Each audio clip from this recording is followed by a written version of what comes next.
Buenos días, nosotros somos el grupo número 8, nuestro tema sería parto distóxico. Mi nombre es Jimena Vega y voy a realizar una breve introducción del tema.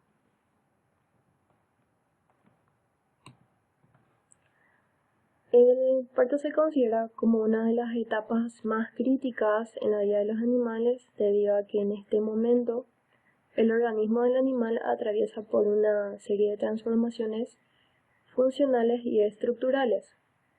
Estos cambios pueden comprometer la viabilidad de la hembra y de la cría en gestación. Es por eso que el proceso debe ser controlado por un profesional veterinario y en caso de que haya algún riesgo, sería necesario intervenir en el parto, tratando así de proveer las mejores condiciones, tanto como para la madre y como para la cría. La distosia se da cuando el animal gestante llega a término y en el momento del parto le es imposible realizar la expulsión del feto. Por ello es importante aprender y reconocer los signos clínicos que presenta una distosia para que de esta manera se pueda realizar el tratamiento adecuado. El parto normal o la distosia etimológicamente significa parto difícil. Cuando las fases del parto no transcurren en la forma y el tiempo adecuados, se considera que es distóxico. Desde el punto de vista clínico, podemos definir como un parto distóxico aquel que necesita una asistencia obstétrica veterinaria. En la perra, las principales causas de distosia son la inercia uterina primaria, que también es la causa principal de distosia en una gata, y la desproporción fetopélvica. Sobre la anatomía de la hembra canina, podemos decir que se divide en dos secciones, órganos genitales internos y externos. Para la comprensión de su estudio, la estructura general del aparato genital la conforman los siguientes órganos. Cervix, también llamado cuello uterino, es la parte más caudal del útero. Luego ubicamos el canal cervical, que corresponde a un conducto estrecho, limitado por pliegues longitudinales de la mucosa. El fornix es un saco ciego ubicado en la parte más craneal de la vagina, formado por la posición oblicua del cervix y de la unión útero-vaginal, luego craneal al cervix y caudal al vestíbulo vulvar. Se posiciona la vagina, órgano de la cópula que funciona como canal del parto y es el conducto excretor para las secreciones del útero. El vestíbulo vaginal es la zona común del sistema reproductivo y urinario. Se extiende desde el orificio externo de la uretra hasta los labios de la vulva. La vulva es la porción terminal u órgano más externo del aparato genital de la hembra canina. Presenta labios vulvares que forman una comisura labial ventral puntiaguda y una dorsal más redondeada. Finalmente, al interior de la comisura labial ventral se observa el clítoris, ubicado en la fosa del clítoris o saco cutáneo que se sitúa en la cara ventral de la porción caudal del vestíbulo. Frecuencia y etiología de partos distóxicos en animales domésticos. Bueno, en perros, las razas brachiocefálicas, razas pequeñas y las razas gigantes presentan susceptibilidad al parto distóxico, que estaremos explicando detalladamente la causa de los partos distóxicos en cada una de las razas. En razas brachiocefálicas presentan una especial tendencia al padecimiento de distocias por desproporción fetopélvica, debido al gran tamaño relativo de la cabeza del feto y el escaso diámetro de la pelvis materna. Además, la raza bulldog suele padecer falta de fuerza en la musculatura abdominal. Luego tenemos las razas pequeñas, normalmente de temperamento nervioso, tienden al padecimiento de inercia uterina primaria. También estas razas frecuentemente gestan camadas de un solo feto, lo que predispone a las distocias obstructivas. Tenemos luego las razas gigantes, que presentan una baja incidencia de problemas en el parto. Sin embargo, en ocasiones se presenta el problema de una inercia uterina secundaria como consecuencia de una camada muy numerosa, que causa una excesiva distensión uterina y posterior fatiga del miometrio.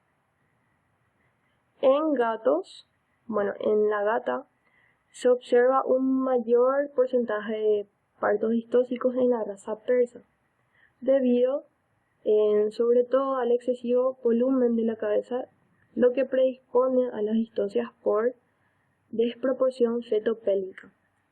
En la raza siamesa se observa a menudo una inercia uterina primaria de origen psico.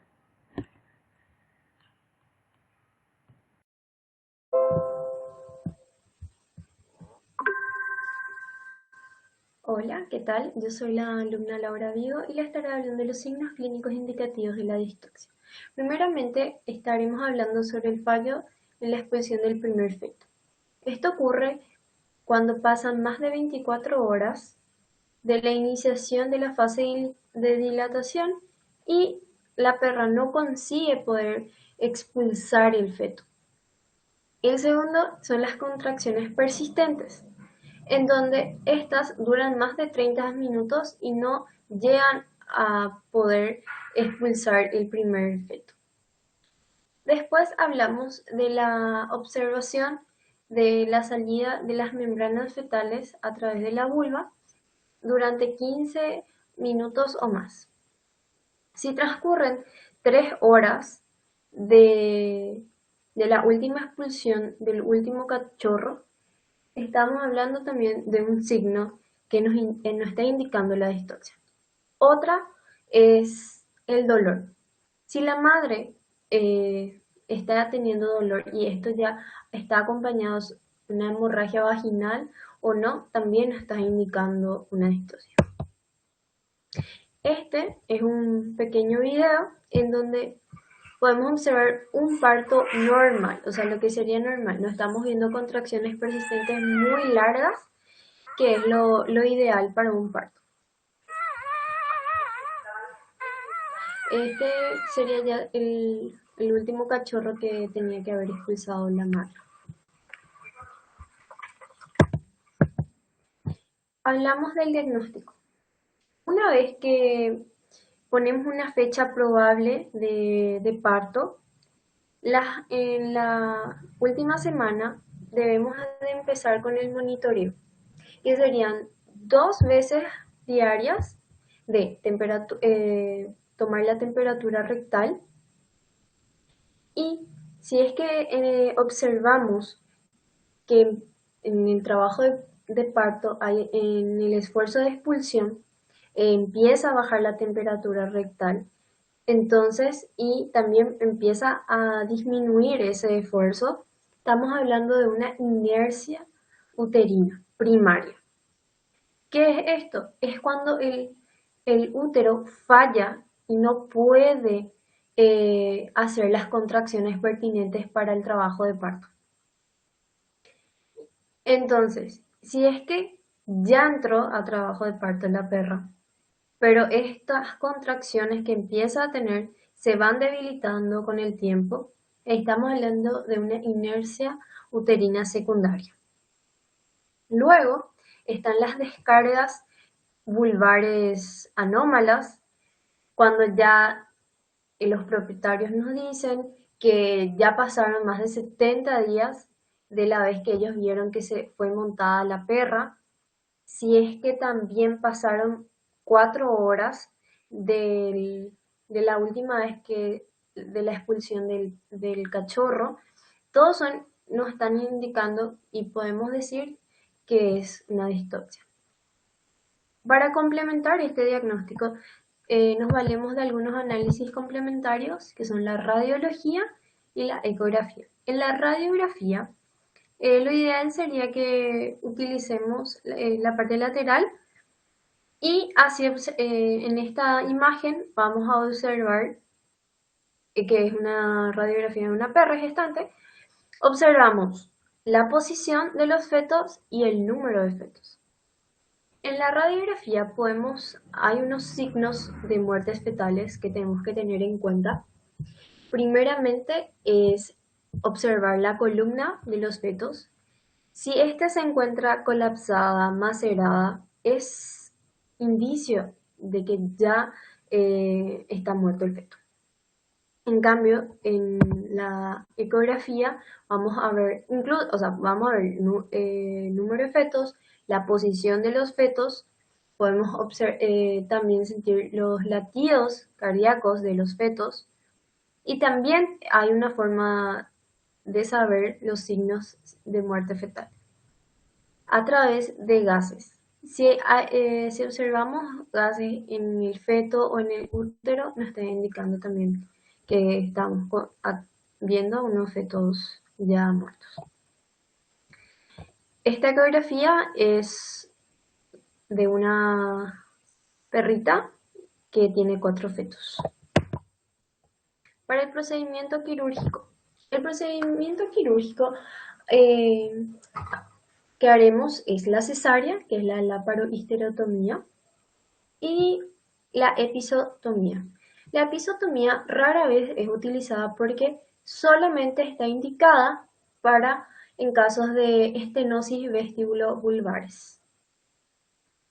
La cesárea está indicada, por ejemplo, cuando hay desproporción fetopélvica, torsión uterina, como estábamos hablando, inercia uterina.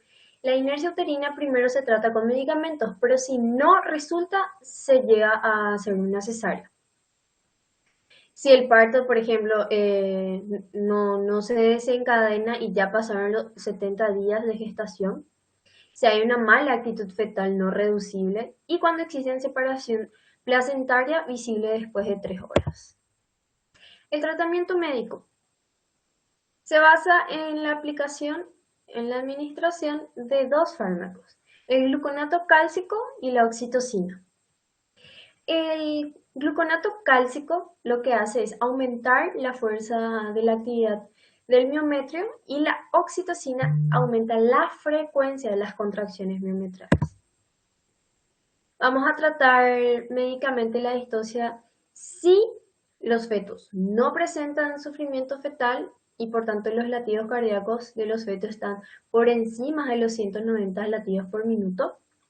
Si el número de fetos no es superior a 4 y lo más importante, la posición fetal y el tamaño de los fetos deben ser compatibles con el parto vaginal. Y la madre debe estar en condiciones físicas, debe estar estable y en condiciones para que pueda ser viable el parto vaginal. Ahora le dejaré a mi compañera que le hablará sobre protocolos. Muchas gracias. Bueno, como protocolo para el manejo médico de la distocia, lo que vamos a hacer primeramente es administrar fluidoterapia con fluido glucosado al 5 al 10%. Esto se hace previamente a la administración de gluconato de calcio o oxitocina.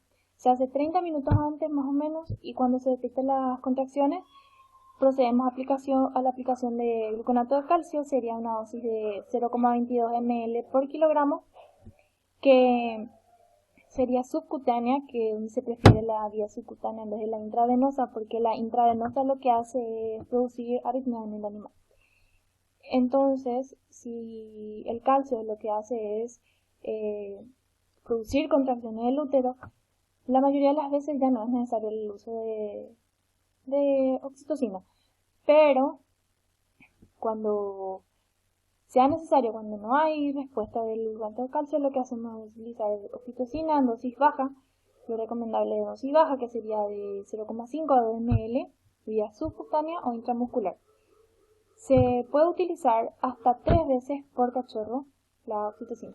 Lo que ayuda muchísimo también para el tratamiento de la distocia es el uso de glucocorticoides, como la dexametasona, que lo que hace es disminuir la inflamación del útero, o hace que no haya inflamación del cuello del útero o del canal del parto. y también ayuda mucho más a la recuperación de la perra. Bueno, si no hay éxito en el tratamiento médico, lo que vamos a hacer es el tratamiento quirúrgico, en donde se hace la cesárea, de donde consiste en la cesárea. El 60-80% de los casos de perros y gatas es la cesárea. Antes de hacer una cesárea, lo que tenemos que tener en cuenta es que la perra debe estar en condiciones óptimas para superar, para soportar la cirugía. No debe estar en shock, no debe estar deshidratada, no debe presentar desequilibrios electrolíticos o algunas anomalías. Debe estar preparada, se debe tener en cuenta que la perra debe estar preparada, se debe tener un protocolo anestésico preparado y un procedimiento quirúrgico rápido para tener un éxito completo del procedimiento, del tratamiento quirúrgico. El tratamiento quirúrgico, el procedimiento consiste en hacer una incisión. Previamente podemos administrar lidocaína de 0,5 a 1% en la zona de incisión, donde sería desde el ombligo, en la línea medial ventral, desde el ombligo hasta el canal hasta la parte craneal de la pelvis. Se hace la incisión teniendo mucho cuidado de no afectar ni no tocar algún órgano interno. Se puede ayudar también la incisión con tijeras. Bueno, encontramos el útero, hay que tener mucho cuidado para manipular porque sabemos que es un órgano frágil. Hacemos la incisión, o sea, hacemos la incisión en la curvatura del útero, donde hay una zona de menor vascularización, entonces lo recomendable para hacer la incisión. También se puede administrar lidocaína en los ligamentos suspensorios del ovario para disminuir el dolor y donde se pueda tener un post-quirúrgico exitoso para la perra y con menos dolor.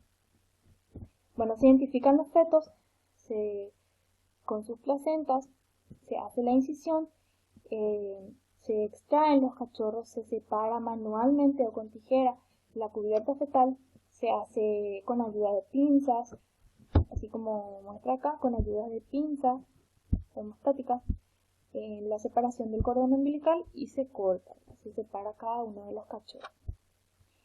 Bueno, se esterilizan los cachorros, se limpia la cavidad nasal y oronasal, se cierra el cordón umbilical, se repite el procedimiento para cada cachorro y luego la placenta se deja in situ para luego proceder a extraer completamente y sin dejar ningún resto para evitar complicaciones en la cirugía. Se inspecciona si el útero no tiene ninguna ruptura, ninguna lesión, no hay una hemorragia para hacer la sutura de las incisiones. La sutura se hace con un material absorbente, puede ser de 3 o 4. Bueno, le puede pasar del miometrio y la submucosa. Se debe también ver o inspeccionar si no tiene ninguna filtración para luego proceder a hacer una segunda sutura invertidamente sobre donde hicimos la incisión para evitar una complicación de la herida y muchas infecciones por la cirugía. Bueno, los cuidados que deben tener después de la cirugía la madre y los cachorros, si es que van a amamantar. La madre y los cachorros deben estar en un lugar cálido, en donde estén en un lugar de su confort para evitar el estrés respiratorio. Se debe tener mucho cuidado que los cachorros no rocen la herida cuando si ven que van a amamantar para evitar que haya alguna infección o algún riesgo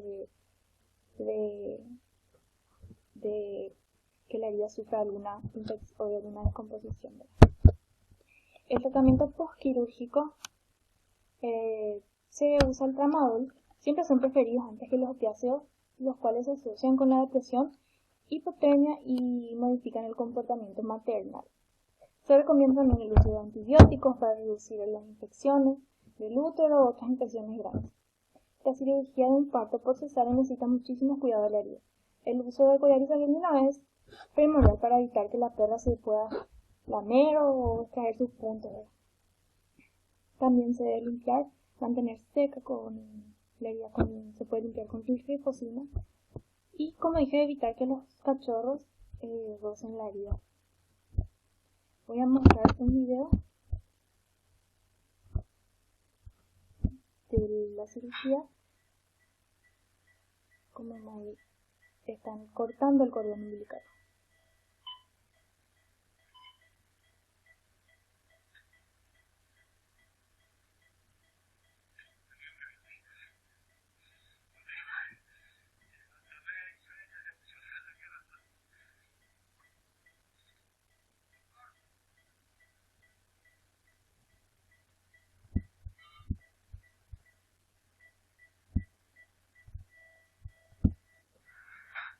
Limpieza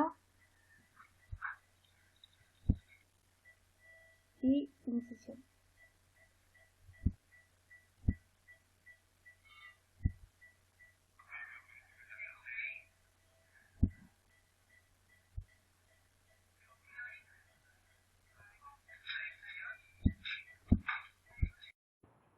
Buenas tardes, yo soy Fátima da Silva y les voy a estar presentando nuestro caso clínico. Primeramente tenemos la identificación del paciente. Su nombre es Lupe, es de la especie canina, de la raza maltés, el sexo hembra, la edad de 2 años y 11 meses y el peso de 6 kilogramos. Los datos del propietario tenemos que se llama Darío Cáceres. Luego tenemos la anamnesis. Tenemos que la perra empieza sus primeras contracciones el 1 de junio a las 9 p.m. Tenemos que llega el día 2 de junio, un día después, a las 8 a.m. empieza su primer trabajo de parto. Y para las 10 p.m. tenemos el primer cachorro nacido. Tenemos que el paciente reporta jadeo durante toda la noche. Tenemos que el propietario trae una placa radiográfica que se tomó hace 5 días. Y donde se ven 2 cachorros.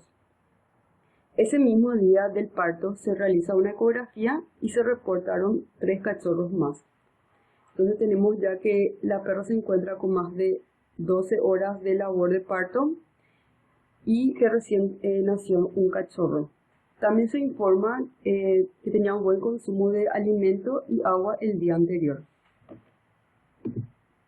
Acá tenemos una foto de Lupe con su primer cachorro nacido, después de 11 horas de labor de parto. Luego tenemos el examen físico. Tenemos la frecuencia cardíaca de 120 latidos por minuto, la frecuencia respiratoria de 38 respiraciones por minuto, las mucosas aparentes se encuentran en rosa muy pálida, la temperatura de 38 grados centígrados, a la inspección del aparato genitourinario, presencia de secreción en vulva, ausencia de contracciones durante el examen clínico y se realiza tacto vaginal y no hay presencia de feto en canal del parto. Buenas noches, mi nombre es Cristian David Galeano. Me toca hablar del manejo del punto 5, que es manejo clínico prequirúrgico, en el cual consiste que el paciente se canalice instaurando destroza con un producto al 5%, que es una fluidoterapia para que el animal se pueda hidratar, así el animal evitemos que se pueda deshidratar. Entonces producimos glucosa, entonces evitamos también en ese lado con la glucosa una hipocalcemia. En el manejo 6, en el punto 6 es el manejo de medicamento prequirúrgico. Utilizamos oxitocina en 4 unidades internacionales. Los pacientes pequeños, en estos casos como el bulldog francés, el maltés, en los caniches, también en los tekel o dachshund, usamos una dosis en un promedio de 20 a 30 minutos, lo cual así nosotros producimos un animal que pueda expulsar los fetos, ayudándole a que pueda ir mejor la expulsión de cada animal o de cada paciente. Y en los casos del diagnóstico dentro animal es un parto distóxico.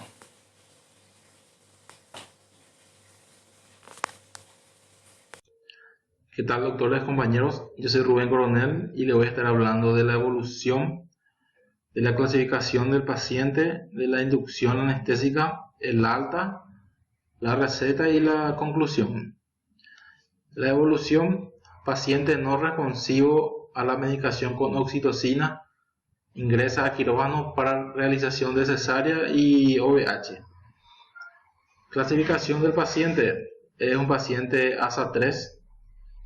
Inducción anestésica: Propofol 5 mg por kilogramo. El alta: paciente se da de alta, excelente evolución, herida quirúrgica en vías de cicatrización y cachorros 100% viables.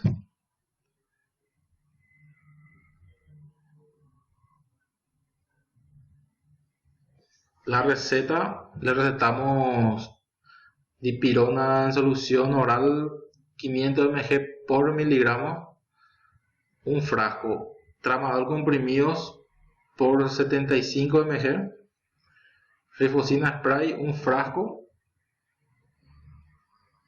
y la cefalexina solución oral 500 mg por 5 ml. Con sus indicaciones correspondientes, que la dipirona sería dar de tomar por boca 0,3 ml cada 24 horas por 5 días.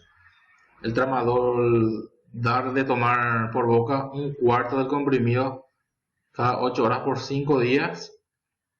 Y la rifocina aplicar sobre la herida 2 a 3 veces al día, hasta retiro de puntos. Observación: retirar los puntos en 10 días. La conclusión: en los casos de gestación de los animales se considera importante la realización de pruebas diagnósticas como la radiografía o ecografía para saber la situación de números y la posición en la que se encuentran las crías de la hembra gestante.